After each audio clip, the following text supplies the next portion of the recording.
Трезор по програма Христо Ботев. В студиото ни вече Антон Кота. Здравей!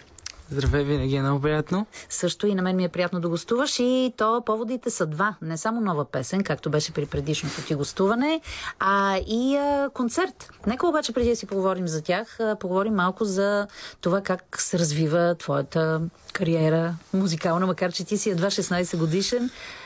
Сами се струваш по-голям, защото много неща се случват край теб. Виждаме те, чуваме те в много проекти. Ето, наскоро те хванах и в един телевизионен формат, който ми се струва, това ти участие и песента, която изпя там, има връзка пък с предстоящия концерт като репертуар, така ли? Има, да. Нали? Определено. Я кажи сега. Аз наистина, да, и аз така се чувствам време. Чувствам, че съм, даже бели косици почват да ми растат. Вече имам едни приложения дълги с списъци вътре, какво трябва да правя, на кой трябва да звъня, с кой трябва да говоря, на какво трябва да пиша, какво трябва да организирам. И учиш. Да, това е отделно. Но там не забравям. Но имам и репетиции постоянно и трябва да организирам нови инструменти сега за концерта, който предстои. Правим доста интензивни репетиции, имаме вече допълнителни инструменти, имаме саксофони, за една от песните ще имаме цигулка, имаме допълнителен пианист освен мен и доста богато имам бек-вокалисти. Истински концерт. Истински концерт. Да ги кажа само набързо, защото те са истински герои. Да музикантите. Да, барабанистът е Христомир Събчев. Между другото, интересна история, че китаристът ми си щупи пръста, Христо Стакев, и сега намерихме негов заместител Йоан Весков, но той жалост няма да може да се включи. Може би ще има една изненада накрая с него, но през по-голяма част от концерта определено има и сега имаше инфекция и му пожелавам да се оправи. Отделно на баса имам Тервел Вълчанов. Това са между всички имена, които казвам, са от Музикалната академия. Деян Стаменов на пианото и бек-вокалистите ми са Вики и Сесил. Добре, това са музикантите. А сега да чуем за репертуара. Не случайно аз към него насочих. Репертуара ще включва вече, нали, със сигурност моите 3 песни, които съм издал. Дяволски добра компас, Кафене Виена. С Ангел Дилгеров. С Ангел Дилгеров. С Ангел Дилгеров. Да, удивителни 3.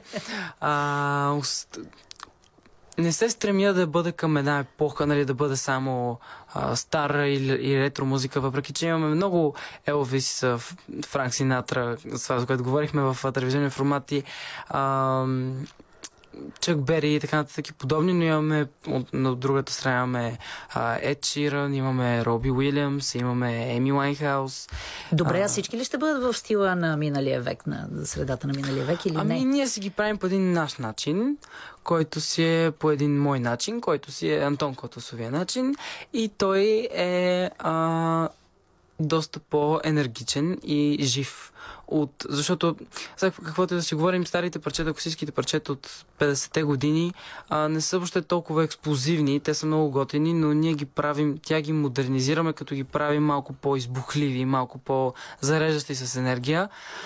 Пък модерните парчета, които са твърде, малко ги снишаваме, за да всичко да се подрежда в един общ такава хармония да има на сет-листа.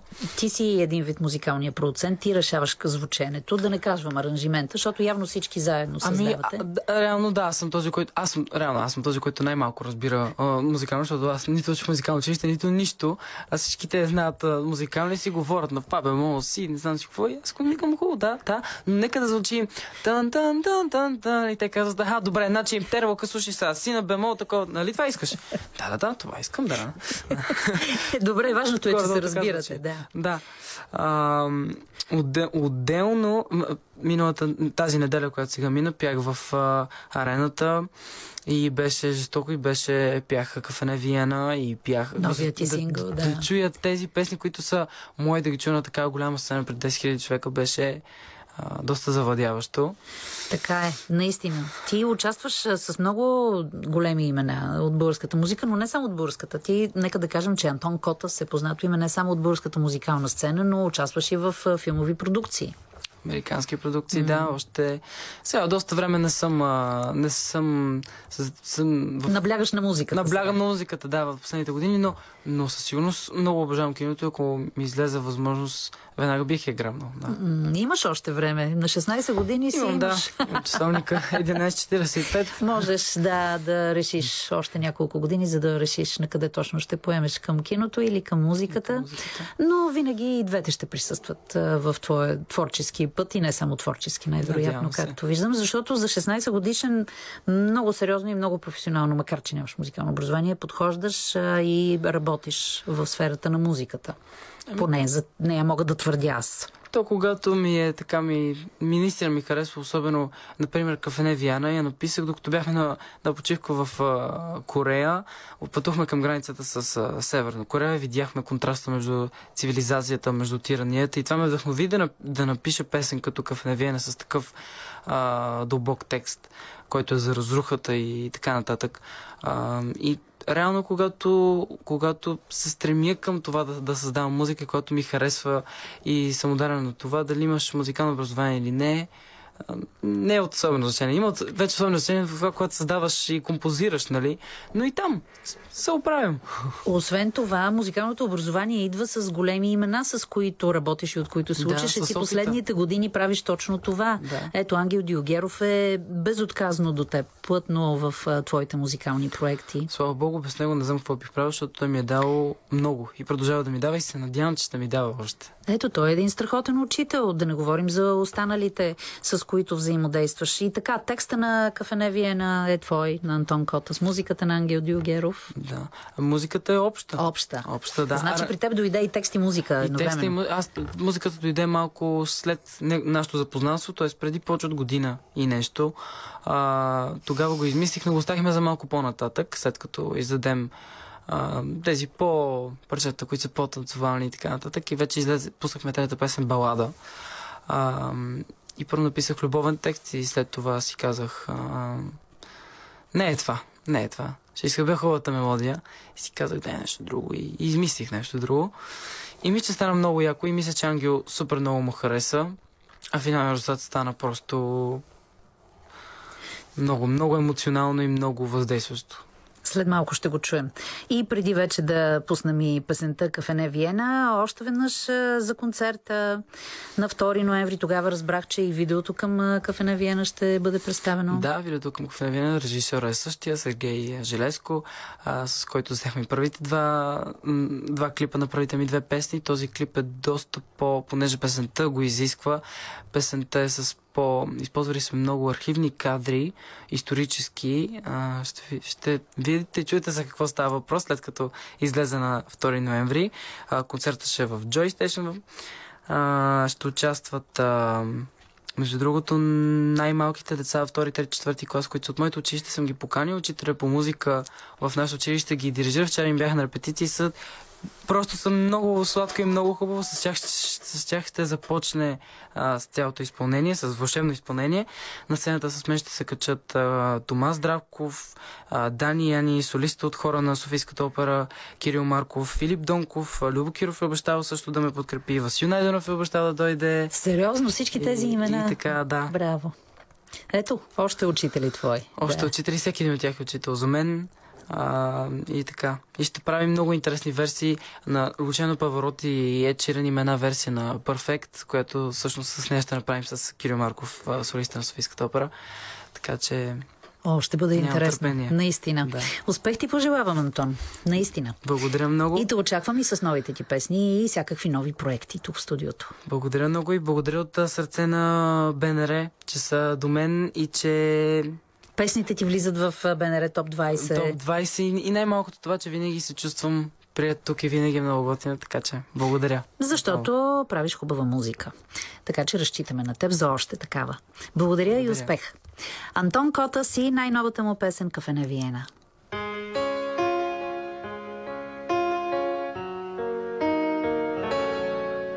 На ъгъла се така стои и призрачен смях от някъде ти.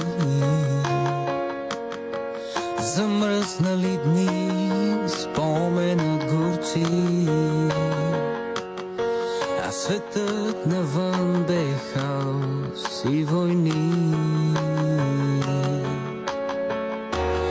Вятър и сянка обгърнали града. Не си отивай, вселена, там където живееха души, хиляди хора и съдби. Дума трупа сред тъга, а с него си отива и любовта. И вече лампите мигат едва, и прясна е още гибелта. Ах, кафене Виена, с Богом вселена.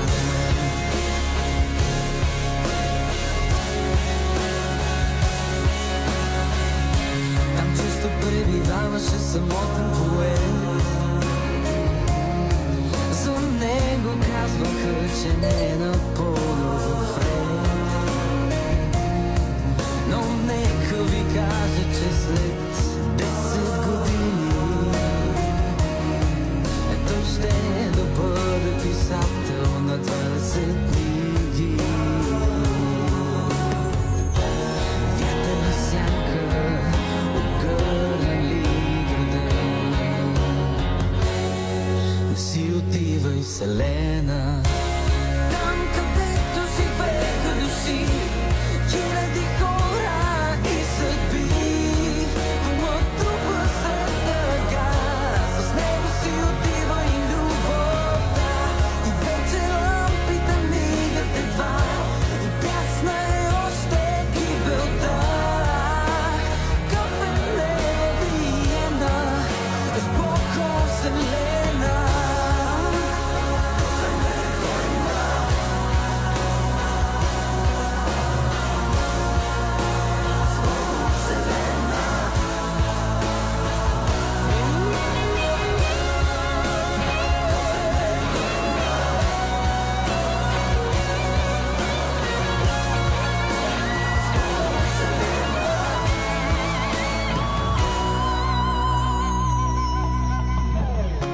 Топлината на кафе отлетя оттам. Редовният клиент е на пейката сам. Вятър и сянка обгърнали града. Не си отивай, вселена.